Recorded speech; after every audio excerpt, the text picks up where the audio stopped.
Alright, we're live, guys. We're live. How's it going? Welcome to this live class of Aussie English. Brought to you by the Aussie English podcast. Obviously, guys, if you haven't listened to that yet, go over to theaussieenglishpodcast.com and make sure that you download those episodes. They're all free. You can get them on your phone. You can use the website. There's all this free content on the aussieenglishpodcast.com for you to use to upgrade your Aussie English. The link's in the description. There's also all my free content that you can download. Hey, Reno. There's all the free content via that link. So if you're watching, click the link and you can get my ED ending cheat sheet. There's an instruction for how to use contractions like a native speaker. You can download that. All that's free, guys. Use the links in the description. And obviously also there is the Aussie English Classroom if you wish to upgrade your English with classes that go with the expression episodes and the interview episodes on the podcast. So before we start, I have a special announcement. I want us to thank everyone via the Patreon page, the Aussie English Patreon page, who donate generously their money a little bit every month to help me at Aussie English. This month, I've been able to purchase these two books. Hopefully I can do it without shining the light on you. This one is How to Teach Connected Speech. So that's going to help me a lot. It's pretty big. That's going to help me teach you guys connected speech in English. And then I have this one, which is How to Have Perfect Pronunciation in English. So I'm going to be using these books to help me develop my methods, my understanding of how to teach connected speech, to teach pronunciation, and give back to you guys. So once again, thank you so much to everyone who is a patron via my Patreon page and who has donated money to help me improve my skills so that I can help you guys. So if you want to sign up, check out Aussie English Patreon. That's Patreon. Just do a Google search and you'll find it. Anyway, we can get into today's episode. I'll just say hello to a few of you. Lima, how are you going? Rocio, how are you going? And Desian Barbosa, how are you? Alejandra, Reno as well. How are you guys? I hope you're all going well. Thanks so much for showing up. You guys seem to always be here first. So first in, best dressed, I guess. You guys get the front seats in this virtual classroom. And I guess, what would you say? The early bird gets the worm. There's another expression for you. So it's kind of like, if you get up early in the morning, you'll succeed as a result of that effort. So the early bird, the bird that wakes up first, gets the worm. Hey Yifan and hey Rahil, I hope I said that right. So today, guys, we're going to be just going through some questions that I've already been asked ahead of time. So I already have those here. But if you guys have questions that you would like to ask me to answer at the end of this series of questions, put them in the comments below. So if you have any questions relating to English, you want me to define and use a word, talk about grammar, pronunciation, Australia, whatever it is, put that question down in the comments section there and I will get to it as soon as I can. Apart from that, guys, I should remember, give me a thumbs up if you can hear me okay. I assume that you can hear me all right because no one said anything yet, like, Pete, your mic sucks and it's broken. So give me a thumbs up or a love heart if you guys can hear me okay.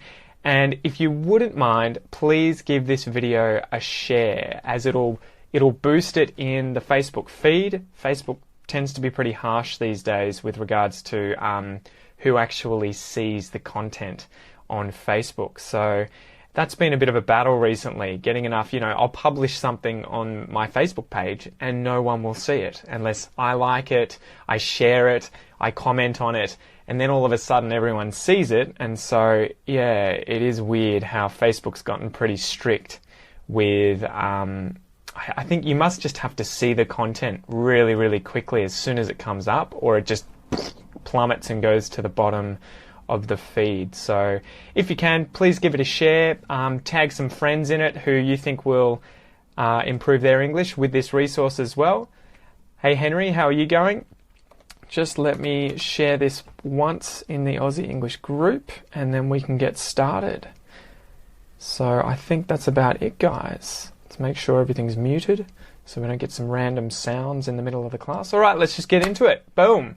So the first question comes from Josh, who's from Korea. Josh, I know that you're going to be listening to this later because you were telling me you couldn't make it to the class, hence asking the question. So Josh wanted to know, he's bought the Effortless Phrasal Verb course that I have out there, guys. That should be linked in the description as well if you're finding phrasal verbs difficult. But he wants to know about words like against, along, beyond, throughout, and behind. He specifically asked, how do I use these words? So I thought I would define each of them, go through them with an example sentence just so that you guys have a bit of understanding of what these words are. So the first one he asked about was against, okay? Against. So against is to sort of be in or into something physically, in physical contact with something. So if this was like a wall and you imagine that this was a person, or it could be anything, if I put this against the wall, it's like that. It's against this thing. And it could lean against it. You know, you might have a rake, or you might put your hand up against a wall and you're doing this. It's that this wall is supporting you, or you're in physical contact with it. You're against the wall. Okay, so that's against. Along. Along is the next one. So moving in a constant direction on something, more or less in a horizontal sort of direction. So it'll be like this, you know, you imagine you've got like a coastline. Imagine Australia, there's the east coastline that goes like this, you know, Melbourne down here, Sydney here, Brisbane, Townsville, Cairns, up the coast, up the east coast. If you were to drive from Melbourne to Sydney, you might drive along the coast. And that's the idea that this is the coast, and you're sort of following it the whole way, you're going along the coast. So along is usually you're next to the thing and you're changing, you're displacing, so you're moving, okay? So that is along. So we drove along the coast from Melbourne to Sydney. Beyond, okay, so beyond something, that is at or further from the side of something. So you imagine you've got a fence here. You're not allowed to go past this fence. You're not allowed to go beyond this fence. So beyond it is past this region, okay? So imagine you're a farmer, you've got a paddock, there are fences made of books maybe, and beyond the fence, so on this side of the fence away from you, beyond it is forest.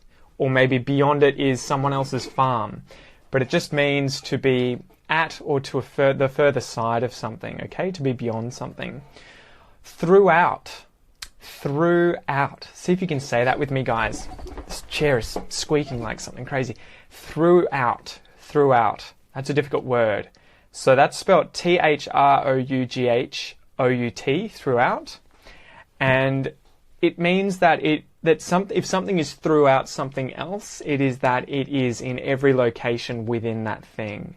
So, for instance, our cats in this house, we have cats here, and they leave hair throughout the house, everywhere, all throughout the house. There is fur everywhere, okay? There is fur all throughout the house from the cats. So in every part of a place or an object, throughout. The last one he asked about was behind. So behind is just to be on the far side of something, kind of like beyond, but behind is like this. I'm currently behind the book, okay? So this book is now behind this book, behind. It's just on the farther side of something. So I hope that helps, Josh. Just make sure you go over this, have a listen a few times, try using these, write down some sentences, and you'll get the sense of them eventually. But yeah, just keep using them, mate. Just keep using them. All right, so the next question comes from Ella. Ella says, what does she say here? I've got some issues with some and any, the word some and the word any. Okay, so when should I consider a noun as countable or uncountable so that I can decide if I should use the plural or the singular after some? Okay, with uncountable or countable nouns, you just need to learn those, you know, like people, children, they're plural, and person, child is singular. But let's go through what, say, some means, any means, and also no. You didn't mention no, okay? So some, the word some, S-O-M-E, we use that as a way of sort of talking about, I guess it's an article. We use it to talk about another noun or plural. plural usually, and we use it in affirmative sentences, so sentences that aren't negated. So for instance, I have some food. He has found some books to read. Some books, again, plural. And she could see some animals. She could see some animals. Okay? So we use some there because all of those sentences are affirmative. They're not negated. They're not negated. They're positive sentences.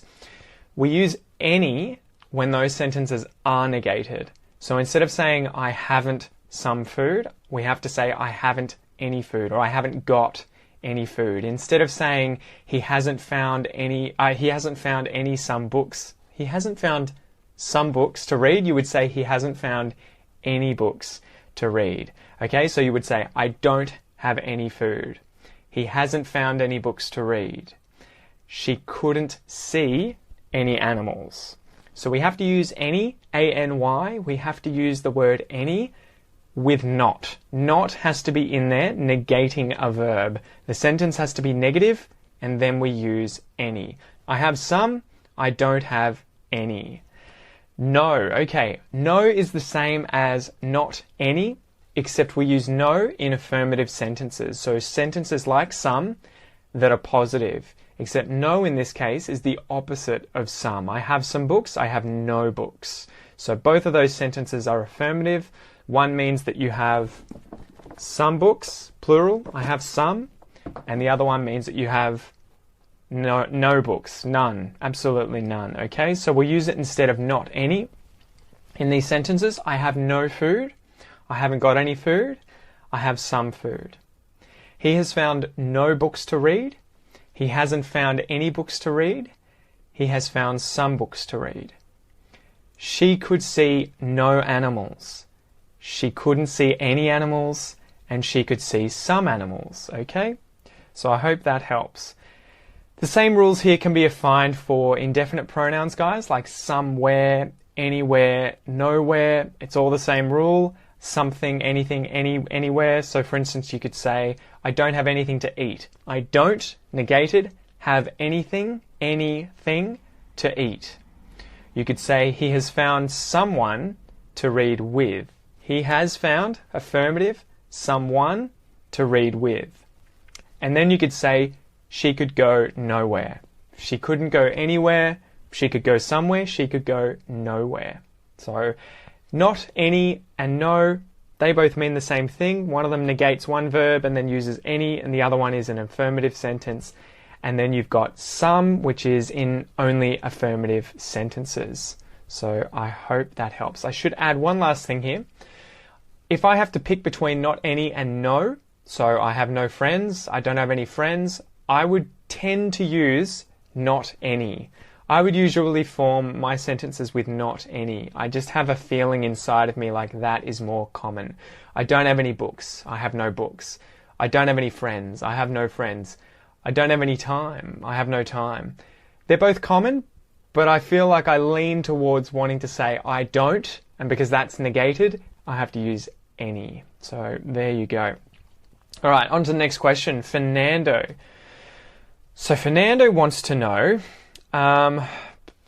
what are the differences between Aussie English and British English?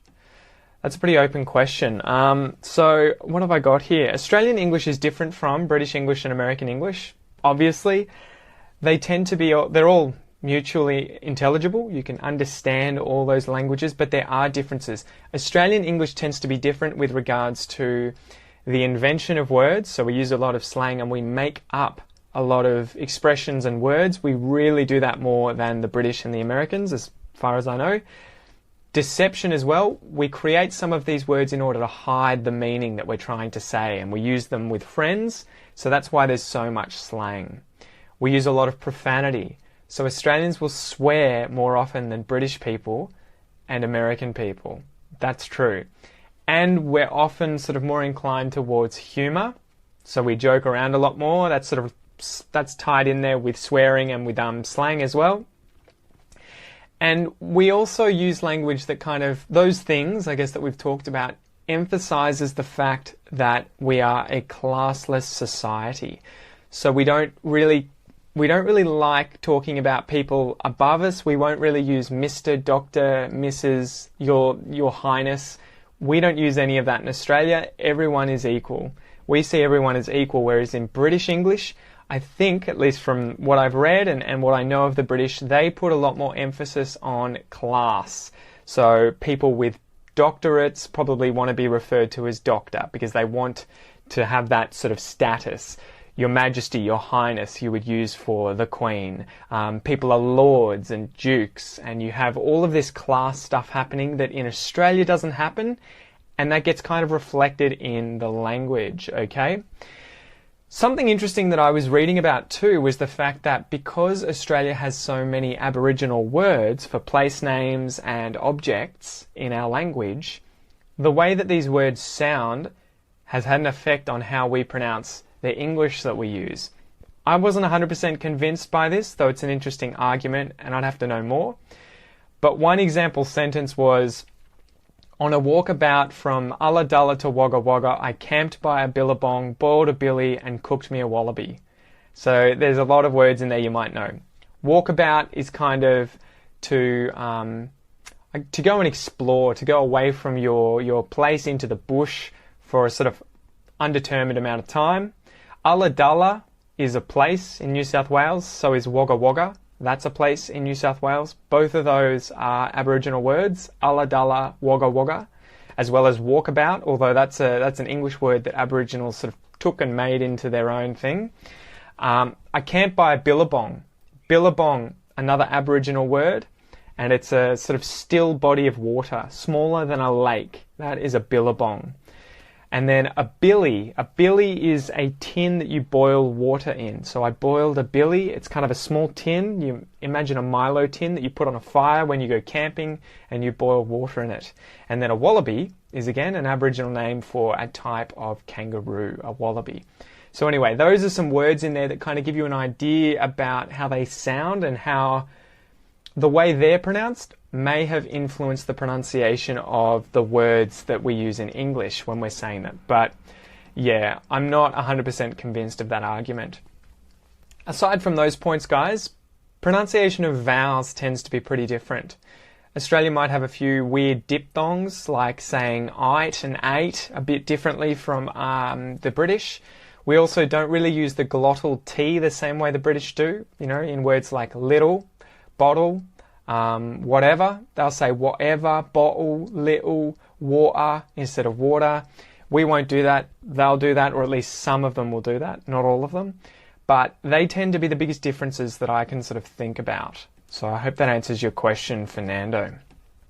All right, on to Alexander's question.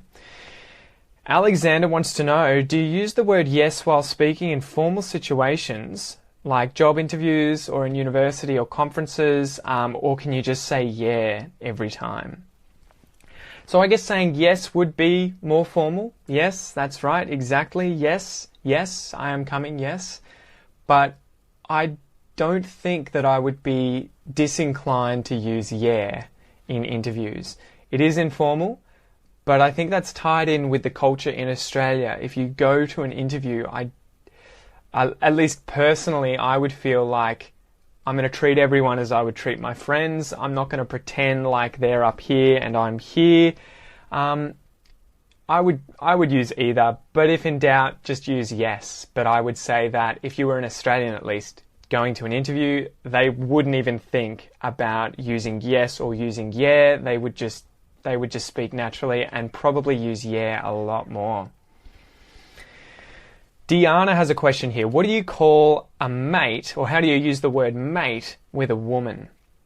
Can you say mate to a woman in Australia? That's an interesting question. So in my experience, for men at least, men will use this on men all the time, though I would probably avoid using it on women myself, unless I was really, really trying to emphasize the fact that that woman was only a friend, okay? And it almost has a subtle feeling of suggesting they're a bit blokey as well. So I wouldn't be calling, say, a very feminine girl, mate. You know, if she was wearing a dress in high heels, unless she was, say, a bit ochre, a bit of a bogan, I might do it then. If she's a real, a real true blue Aussie girl, she might be okay with it, but it could offend some women. I wouldn't be too worried about it if I was you and I was learning English as a second language. I think people will love it, especially if they're Australian. I would almost say just do it, because people will smile. I think they'll understand. They're not going to take offense, even if you used it in the wrong context. They're going to understand you're trying to be Australian, you're trying to embrace this culture, you're trying to use the slang. So Diana, I would not worry at all about using mate on girls. Women, on the other hand, may call each other mate. So girls might call each other mate, they might call each other girlfriend. You might hear some women refer to each other as darl or love. In fact, some women in Australia, especially the ones with a stronger accent and who live out in the country, tend to refer to complete strangers as darl or love, and it's a term of endearment. So yeah, I would totally recommend doing it. I reckon you'd have a good time and people will smile. But the takeaway point is that yes, it is less common for a man to use it on a woman than a man to use it on another man, or probably for some women who are a bit more blokey, tomboys, probably those women too who are always surrounded by other men, especially blokey Australian guys. They're probably more likely to use it than just your average Australian woman. So I hope that answers your question, Diana. All right, Akan has a question here, and I have written a long response to this, so buckle in and sit back, guys, and enjoy this one. Okay, so Akan wants to know, what is the reason for contractions in Australia? So he's talking about the slang and the contractions. For example, words like arvo instead of afternoon, or smoko instead of smoke break, or brekkie instead of breakfast. Why do we do this? So this is sort of a bigger part of the Australian language itself, Australian English, and our culture. It's tied in with that, it's related to that. So there's a bias in Australian English towards invention, so creating words, being inventive with the language, and deception, creating words that you can share with someone else, with other Australians, with, a small group, a big group of people, that kind of bonds you together. And this is somewhat associated with the convict influence in Australia, right? So the British got here in 1788, at least to colonise the place, and I think for the first 100 years or so of Australian history, up to 87%, almost 90%, almost 9 out of 10 people in Australia were convicts. And a convict is a prisoner, some kind of criminal. So Australia was founded effectively by convicts, by criminals that were taken from Ireland, different parts of Britain, and they were sent to Australia to never return. And they had to set up a colony here, doing hard labour usually, effectively slaves for a certain amount of time. I think they had to do it for 7 years and then they were freed. So for a long time, 90% of Australia was made up of prisoners, convicts, and their descendants. And so you can imagine that if you went to any part of the world and you took the prisoners from a jail and started a country with them, that would have a big effect on the future language, on the future culture, and everything associated with that country 10, 50, 100 years down the line. And that is somewhat why Australia has evolved the language that we have and the culture that we have. In fact, that's probably one of, if not the biggest reason why we are the way we are. So what have I got here? So there's a good quote that I have here. With such strong convict foundations, it was inevitable that Australia's linguistic traditions would be different from the mother country, Britain. According to Sydney Barker, the author of Australian Language, in 1945, no other class of society would use slang more readily or adapt it more expertly to their new environment. No other class would have a better flair for concocting, for making new terms to fit in with their new conditions in life. So I think this is probably just something that brought us together, and it's been emphasised throughout history of Australia. So we have all kinds of things. We have rhyming slang, and that was originally from Cockney slang, which is a part, the Cockney language, the Cockney English is a certain part of Britain.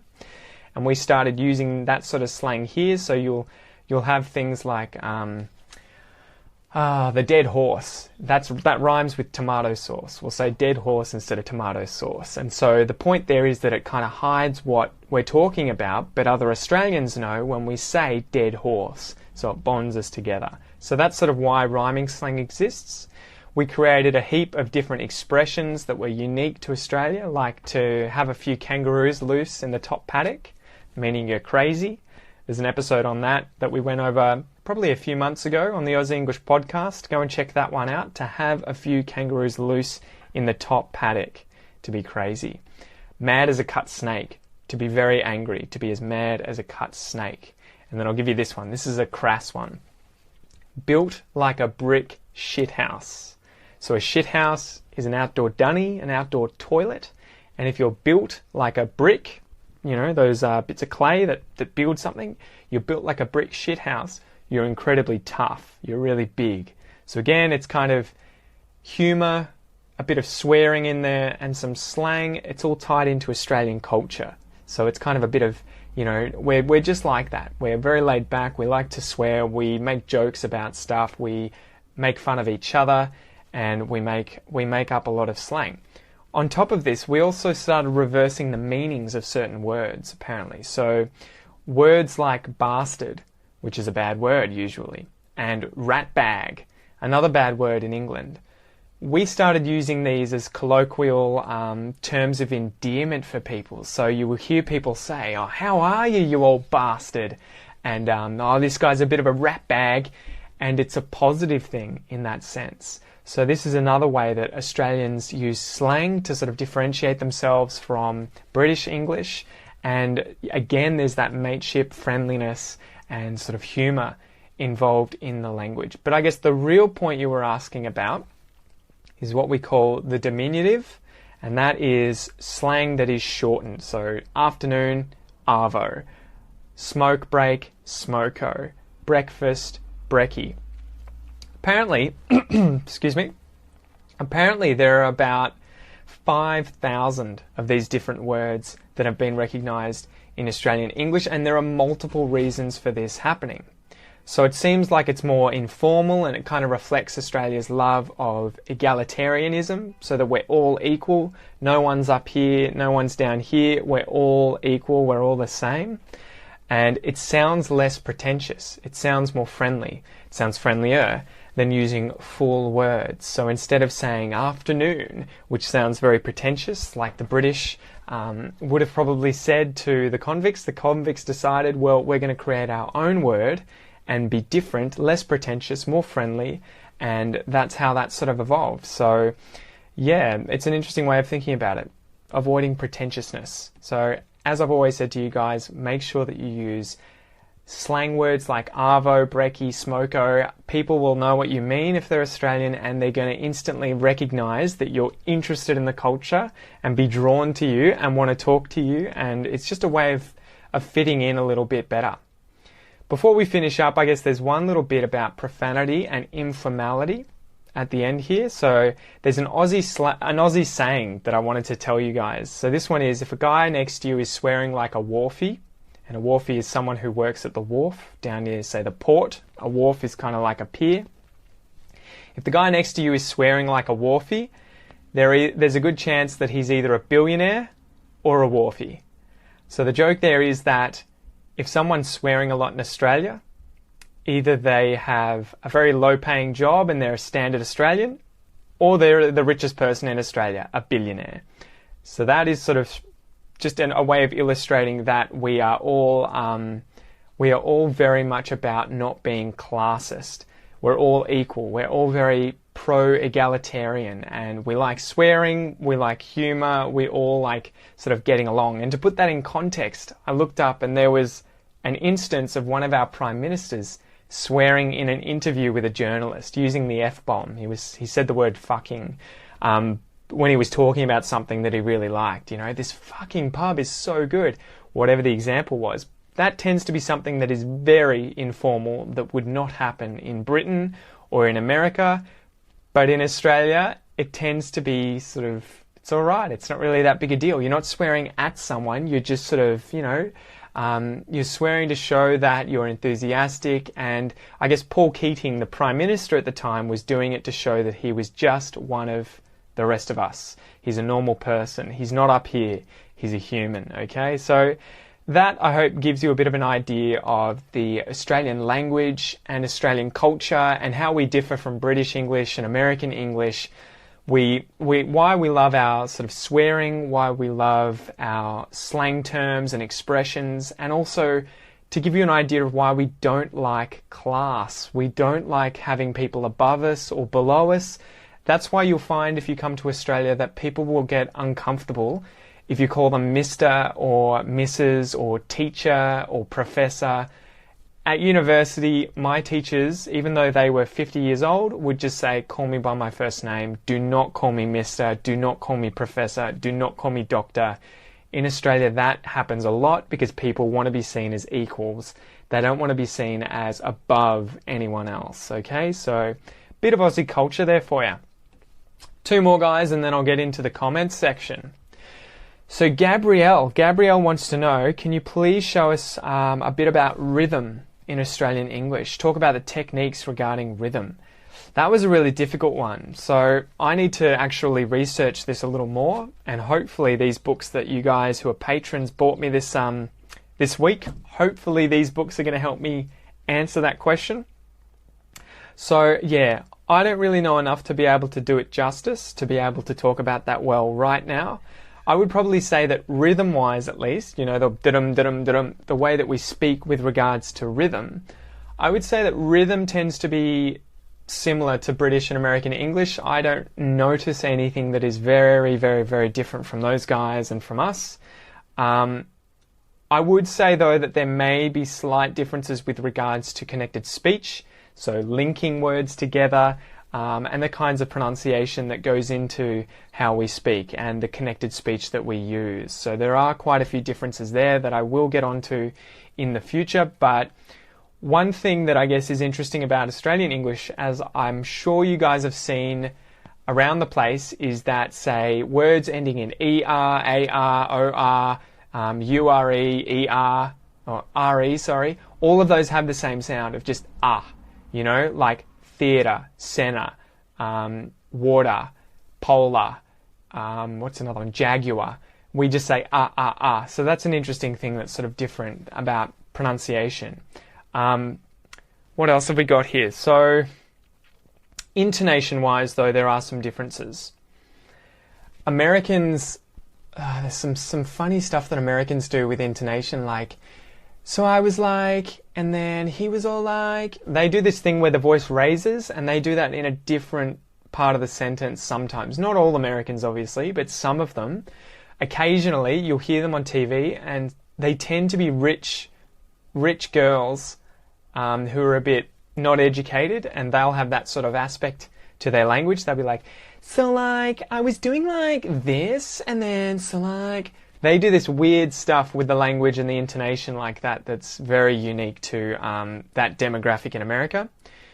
But Australia does something kind of similar with regards to making lists. So if we list something, for instance, if I told you guys what I did today.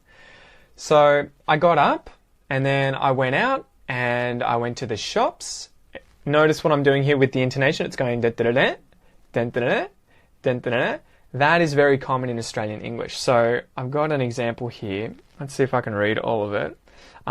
So I went surfing, and then I came home, I had a shower, and I watched a movie. So you'll notice there that I go and then down, and then So I went and. So that will happen quite a lot in Australian English. That was probably very confusing, but that is something that apparently is pretty characteristic of Australians. We will, when we're listing things that we've done, or I like this, I like this, I like this, you'll notice that it goes, So that's an interesting thing that I'll have to cover in the future, but it's something to try and practice. If you really want to sound like an Australian, keep an ear out for it. Try and listen and just say, even ask an Australian friend, just say, I've heard that you guys, when you list things that the voice raises, can you show me how you would do that? Can you just tell me what you've done today as a series of events? You got up, you did this, and so it's an interesting thing that you might want to try and copy. But yeah, that's about all I can think of with regards to, say, rhythm and intonation at the moment. But hopefully I will learn more about that in the near future and can get back to you guys on the way in which I guess we use rhythm and intonation so that you guys can mimic that, you can copy it, you can imitate it and sound a lot more like a native speaker. That's the basic idea. Alright, the last question here, guys, before I dig into the comments below and try and answer your questions. You guys have been so patient, so thank you for waiting and thank you for watching. Ruchi wants to know, hey Pete, I've got a question. My native language is Hindi and I'm wondering, do Indians who live in Australia have an Indian accent or an Australian accent? What do you reckon? Thanks. Firstly, Ruchi, good job saying, what do you reckon? As in, what do you think? What's your opinion? We use reckon all the time in Australia. It's very unique to Australian English and it means, what is your opinion? What do you reckon? I reckon, my opinion is that, and then you finish it with however you want to finish that sentence. I reckon it's going to rain today. It's my opinion that it's going to rain today. Anyway, all right, Indians in Australia. So when Indians from India, not Native Americans, when Indians come to Australia, if they haven't learnt English from a very, very young age, they tend to have a very strong accent. And I think this is primarily related to where they put the stress on words. And I'm not going to do an accent because it'll be atrocious. But Indians and Sri Lankans do tend to have very strong accents when they come to Australia. The good thing is, though, they tend to adapt incredibly quickly. And if they keep studying and if they keep working on that accent, it declines really quickly. For instance, I have a friend who I train with at the MMA gym, mixed martial arts gym in Melbourne, and he has been in Australia for, I think, 5 years and has close to no accent. So he has a slight accent, but if I didn't already know that he was from India and I just heard him speaking, I'd have no idea where he was from. So it is doable, guys, but he's worked really, really hard to reduce his accent. And I think too, part of the reason that I think Indians and Sri Lankans in Melbourne at least maintain their accent for so long is because we have really big Indian communities and really big Sri Lankan communities in Melbourne. So it's not hard to surround yourself with a lot of Indian guys and a lot of Indian girls, that culture, be using Hindi on a daily basis, as well as be speaking English with other people who have the same strong accent. So, yeah, I guess that is the answer to that question. Anyway, I'm going to scroll up and check out to see if you guys have left me any questions in the comments here. So let's have a gander. Let's have a gander, which means let's have a look. Let's have a look. Rocio wants to know if the phrasal verb course is finished. Rocio, the phrasal verb course is almost finished. I'm just trying to work out when I'm going to have enough time to do the comparison episodes. So I want to sit down at some point and decide how I'm going to compare the different phrasal verb, the particles that go with the phrasal verbs, and do short episodes for that course in order to compare them, to contrast them. So if you guys haven't seen it and you want to learn phrasal verbs naturally, effortlessly like a native, I will post that link up there later, but just search for effortless phrasal verbs. That is the course that I offer, and I go through each particle. I ignore the verbs. I don't do the lessons based on the verbs. I do them based on the particle, like along, up, down, out, in. I focus on that and teaching you guys the patterns, the cognitive patterns, how English speakers are thinking about what does it mean to go something in, right? I'm teaching you how to do that, and then you learn to use these based on the patterns instead of based on remembering just lists of verbs. Anyway, so I've gone through 16 different particles so far, you know, about, in, out, down, on, all of those. And now at the end, to finish this course, I want to do ones like to compare up versus down so that you can see them in context next to one another, as well as in versus out or on versus out. So I'm just going to I'm going to work that out, and then I will start doing those episodes again, Rocio, but it's not finished just yet. All right. Mohammed, how's it going? Christine, how's it going? And Louise, what have you said here? I've studied English vowels and it looks pretty tricky and difficult when we try to practice daily conversation. So Louise, I would just say keep practicing again when it comes to pronunciation. At the moment, I'm learning French and I'm learning Portuguese, and you guys will probably laugh. Every morning I get up and I play, I have the audiobooks, all in Portuguese, all in French, and I have the books themselves. And I listen, I read, and then I read a whole page out loud in French, and then I do the exact same page again in Portuguese. But it's a daily thing. I just spend a little bit of time, 10 minutes, practicing my pronunciation and really paying attention to vowels. One of the things in Portuguese that kills me is avó e avó. There's two different sounds, o and o, that kill me. And I know they're kind of like the equivalent of bitch and beach in Australian English, where those are so close and they're really hard to tell. But I would just say keep practicing those vowels, do it all the time. Jump on YouTube and search Australian vowels pronunciation, and you'll find my video there with exercises that you can go through. It's about 10 minutes long. Just do that once a week and practice your pronunciation of those vowels, and you're going to notice a big change if you can continue to do that for a few months. No worries. Akan says thanks for the answer to his question. Po Jill wants to know, what about bloody? So the word bloody, that is originally British, and it is an emphasis. It is used to make something a little more extreme, and it is technically a swear word, but it is the kind of swear word you can say in front of anyone. It doesn't offend anyone. It's very, very, very benign. So you'll hear people say things like bloody oath, which is just a way of showing shock or surprise. You can also say bloody oath as agreement. Do you want to go out today? Oh, bloody oath, mate. Let's go. Someone gets hit by a car in front of you. You might say, whoa, bloody oath. You can also say bloody hell. And a cheat for you guys, a little secret, a little tip. If you want to say something and you want to use the word fucking, F-U-C-K-I-N-G, that's the very extreme, the very rude version of, I guess, how to emphasize something. So, for instance, if I hated this book, I could say, oh, this fucking book. But if you want to say the polite version, you can say bloody. Oh, this bloody book. Bloody book. So yeah, that is a cheat for you guys. If you want to swear and you're in company, you're around people you don't know, use bloody. And you just substitute it in for the word fucking, okay? But if you're around people who don't mind you swearing, who you can hear are swearing themselves, I would probably go towards fucking, okay? I hope you guys don't mind me swearing. It's the kind of language you're going to hear in Australia, so I probably need to do it more often.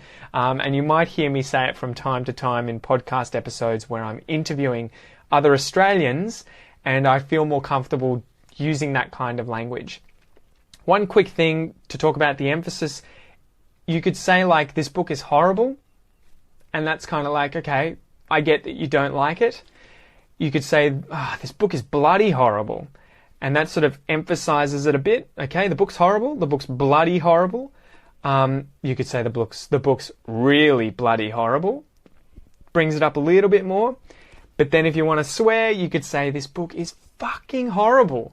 It's really fucking horrible. So there's a gradient there, guys. Okay, be aware of that. There's a gradient there. Bloody's at the bottom. Not really rude. You can use that anywhere. And fucking is right at the top. Okay, so just, if in doubt, don't use it. Use bloody or just don't swear at all. I hope that helps, Pojil. What else have we got here? And sorry for shaking the screen, guys. It's on a book. So, Hoda. Hey, Pete. I would like to ask, what is the difference between the past simple and the past perfect? Sometimes I feel there is no difference. Okay, all right. This is a tricky one. So the past simple, imagine my head is the present on the screen here, okay? My head's in the middle of the screen, and this is the present time. Right now is a line between my forehead, my nose. One side of my face is in the future, the other side of my face is in the past. We use the past simple to talk about something that is in the past and it is totally finished. So for instance, if I want to talk about yesterday, last year, 10 years ago, that's all in the past. So I use the past simple. Yesterday, I went to the shops. Last year, I trained football. 10 years ago, I was younger. So we use the past simple for something that is in the past, started and finished, sort of a point, and it's all over. What was the other one you said? The past perfect though. So I think this is like had been, had done, had thought. That we only need to use when we're talking about two things that have both taken place in the past, a time in the past, and you're putting one of them in context with the other one. So if I want to talk about yesterday I went swimming, but before I went swimming, I had got up. I had breakfast. I had showered. I had seen my parents. I had gone outside. Using the had tells me that out of those two things that you're talking about, the one with had happened before the other one that also happened in the past. So I hope that makes sense. If you had done something, if he had thought that, it always has to be put in the context of something else that also happened in the past, but before which something happened that you're saying had happened. So this happened yesterday, but before that happened, this had happened before it. I hope that helps. It's just practice. They're pretty rare tenses, and I think if in doubt and you're worried, I don't know how to use this, and you're speaking to someone, just use the past simple for both of them, but you might need to give it context. Yesterday I got up. Yesterday I went shopping. If you just say it like that, people don't know which one happened before the other one. I mean, it's inferred because you can't really go shopping before you get out of bed. But if there are two events and you just say, I did this and I did this, people might ask for context. Which one happened first? And you could just say, I did this before I did this. So that's a way of getting around having to use the past perfect. So I hope that helps. Sam Gassam wants to know, does this sound native? I was held off in the supermarket. No. So held off is a phrasal verb that means to hold someone or something away. So off in this case is talking about distance. If you hold someone off, you're holding them away from you. Okay, so if someone was attacking you and you had an army that pushed forward, they're holding the enemy off. Okay, you're holding the enemy off. In this case, what I think you want to say is I was held up in the supermarket. And held up means delayed. So imagine you're trying to go somewhere and someone puts their hands on your shoulders and lifts you up off the ground and you can't move, you can't get to the supermarket or you can't get out of the supermarket. You're being held up. And so that's a way of thinking about this literally, but figuratively we would use held up to mean delayed. Sorry, I didn't get home before 5 p.m. I was held up in the supermarket. I was held up at work. Yesterday I had got home late before we had dinner because I was held up at work. There you go. I'm trying to work in the last past perfect as well in there. So I hope that answers. Christine, hi Pete. I always have problems choosing the correct tense, especially simple past and the past. There we go. Well, sorry. Jumped the gun. I jumped the gun. Okay, so Christine now wants to know the difference between the simple past and the present perfect tense. All right, so I'll try and explain this one as well. Imagine my head, again, is the present time, right? It's right now. The line between one of my eyes and the other eye is the present time. The left side of my body is past. The right side of my body is the future. We use the simple past for something that's happened in the past, and that period of time in which it happened is finished. So last year's finished. Last year I did this. I went there. I saw this person. I trained hard. I ate this. Last year's finished. This year I have trained hard. I have seen a lot of people. I have eaten a lot. I have practiced English a lot. As soon as you use have, as soon as you say have, I know instantly that the period of time that you're talking about includes the present. It started in the past, but it includes the present. It might go into the future. It might have just finished, but the thing is effectively not over yet. Okay, so that is the cheat. The way to think about this is that if you want to use the simple past without have, I did something, went somewhere, I thought this, I said that, the period of time is in the past and it's finished, completely finished. It doesn't include the present. If you want to use the present perfect, it's anything that has started in the past and goes until present or on into the future. So anytime this year, I want to talk about this year, what I've done, what I have done, I have to use the present perfect because this year isn't finished. So I would say, so far this year, I have taught English. I have practiced connected speech. I have drunken a lot of beer. I have. Last year, I did this. I went there. I read a lot. I taught a lot. Okay, so I hope that makes sense. But that is the thing to nail home. I've been doing this in a lot of my private lessons recently. The simple past, an event that happened in the past and it's finished. The present perfect, something that started in the past but includes the present. So I hope that helps. What else have we got here question-wise? All right. Can you pronounce mamãe in Portuguese? Yeah, mamãe. I hope I said that right. Mamãe. That's mother, and I think she's wanting me to say the nasal vowels in Portuguese. Mamãe. Flippin' is a synonym for bloody. It is. Flippin' hell, bloody hell, fucking hell. They're all synonyms. Hi Pete, should I say I wish I was there or I wish I were there? Either is okay to use. Technically, I wish I were there that's probably the one you need to use, because if you say I wish I and then you conjugate a verb, it has to be the subjunctive grammatically. Grammatically, it has to be the subjunctive. The average Australian isn't going to know what the subjunctive is, they're not going to know what that rule is, and they're not going to care about whether you say I was or I were. Okay, I wish I was there, I wish I were there. If I were you, if I was you. It doesn't really matter. Either's fine. What else? Great Aussie culture. I like egalitarianism, which is not in my country because of the British colonial past in India. Ruchi, yeah, I know. Nav wants to know, which one is correct? A lot of people or a lot of people? A lot of people are or a lot of people is? A lot of people are is the correct one there, Nav. So a lot of people are, because people is plural. A lot of people are. Although, yeah, that's a funny question. A lot of people... It depends. There can be tricky little situations like that, because what's happening there is you've got a lot of something. So you've got singular, a lot, and then you've got something, a group of things, a lot of things, which is plural. So in this case, at least, I would always say there are a lot of people that are, and then finish the sentence. But you might find that native speakers switch in is and are for other things. I don't think they would do it in this case, but they might do it with other cases, okay? So again, it's not that important, and it's something that you will get a feel for over time. You'll learn to do this over time, but keep at it. Sam, okay, what is this meaning? What would have the situation...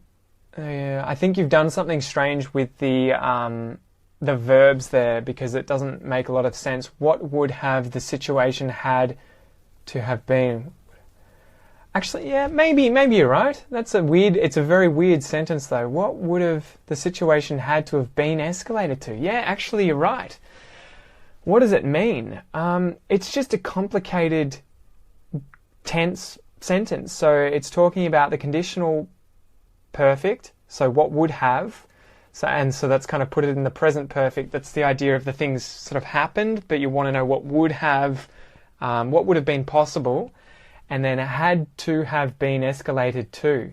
So in that case, it's had is putting it into the past simple, and then you're using to have been, which is the imperative, like to need to.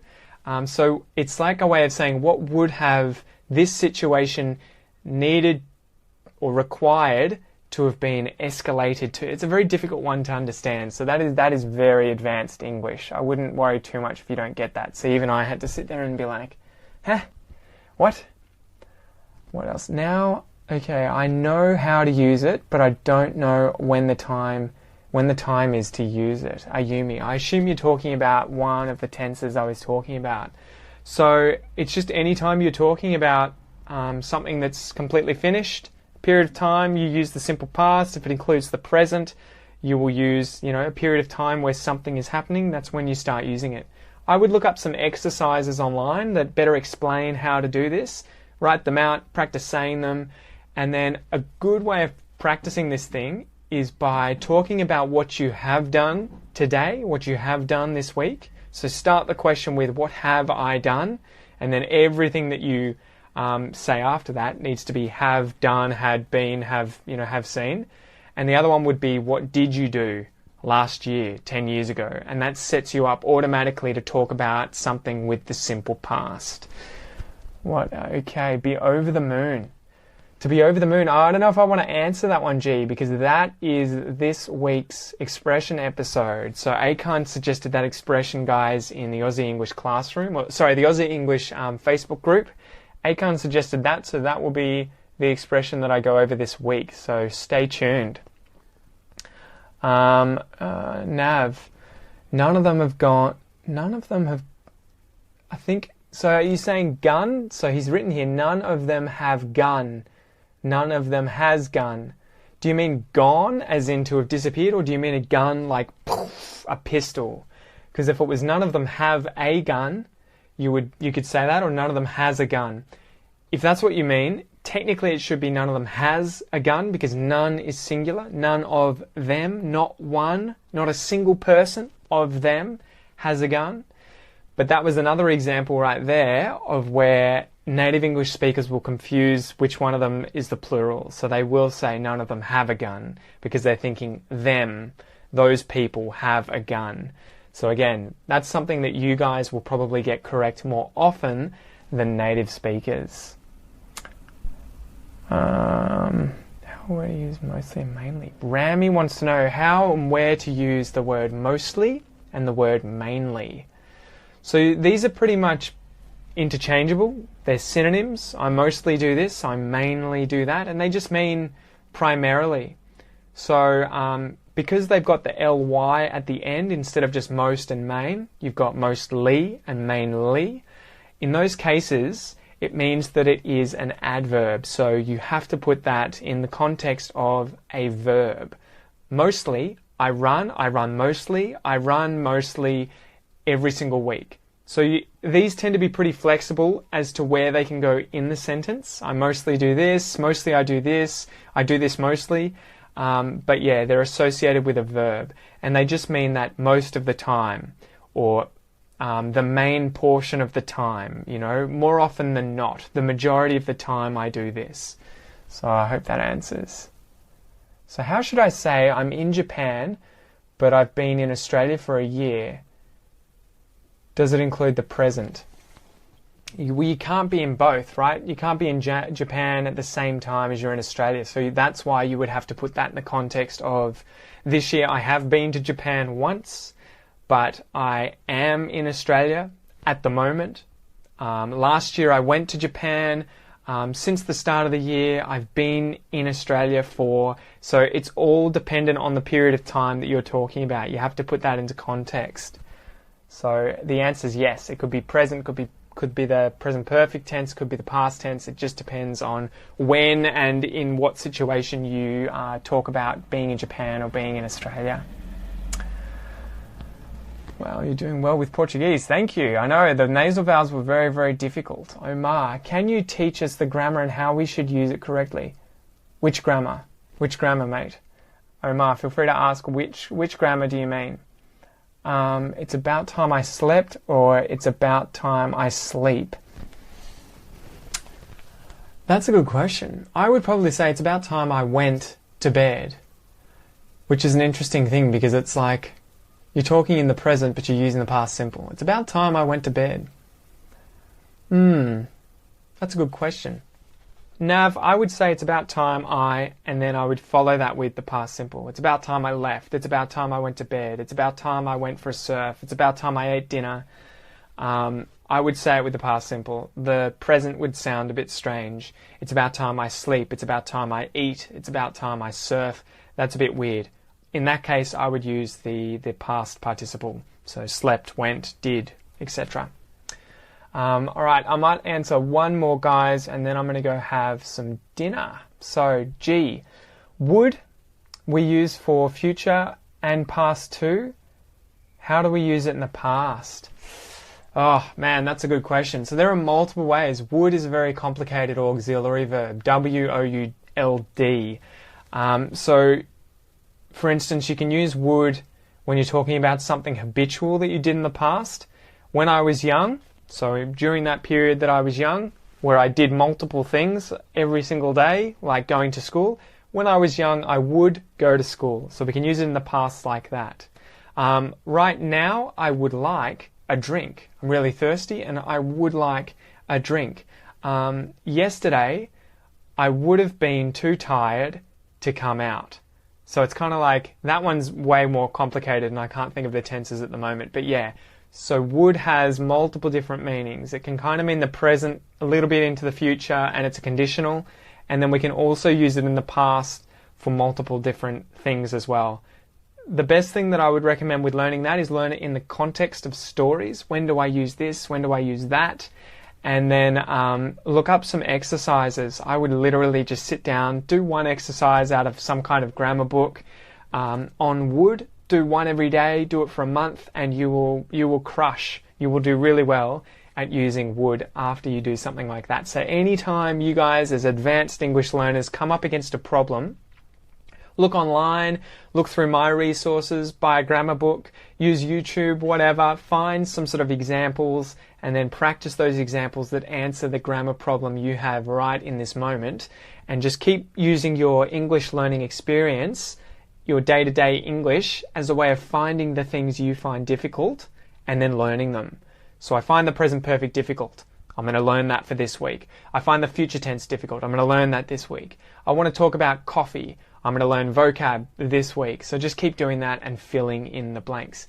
Anyway, guys, don't forget to share this video if you liked it. Tag a friend who you think will benefit from watching this video. If they have any issues with English, if they're coming to Australia, if they are interested in learning the Australian accent, make sure you tag them in here or share this on their wall. It helps me, guys. Grab the free stuff in the description. There are freebies there to help you guys with your English. Download those. Sign up to the podcast. Get it on your phone. You can get it for free on your phone. Just search for a podcast app and then just search Aussie English in that app. It's free. It'll get straight to your phone. You can read the words that I say in most of the episodes, and then you can also download the freebies for each episode on the podcast. Also, if you feel like donating and supporting me so that I can buy more resources to help me teach you guys in the future, sign up to be a patron on my Patreon page. Just search Aussie English Patreon, Patreon. I'm going to start working out how to give you guys more on that Patreon page. So I'm going to try and come up with some ideas about what kind of things I can create to reward those guys who are donating so kindly. And I guess aside from that, guys, if you want to level up your English with weekly classes that are designed as courses with lessons, quizzes, all the bonus content for the podcast, go to the Aussie English Classroom. It's $1 for 30 days, guys. Get in there, give it a go. You can earn points, you can make friends, you can chat to me, and we do speaking challenges. It's really designed to upgrade your speaking. So there's lots of pronunciation, connected speech, imitation, and speaking exercises in the Aussie English Classroom. I cannot recommend it enough, guys, if you want to upgrade your Aussie English, especially your speaking. And then also, obviously, there is the Effortless Phrasal Verb course, which is a course designed to teach you guys to use phrasal verbs effortlessly like a native. Anyway, I feel like a really gross salesman, even though I know these resources are going to be great for you guys if you're having difficulties in Australian English. I've talked too much and I'm on the point of losing my voice. Have an amazing night, guys. Thank you so much for joining me, and I will see you next week at 7 o'clock my time on Tuesday. See you guys.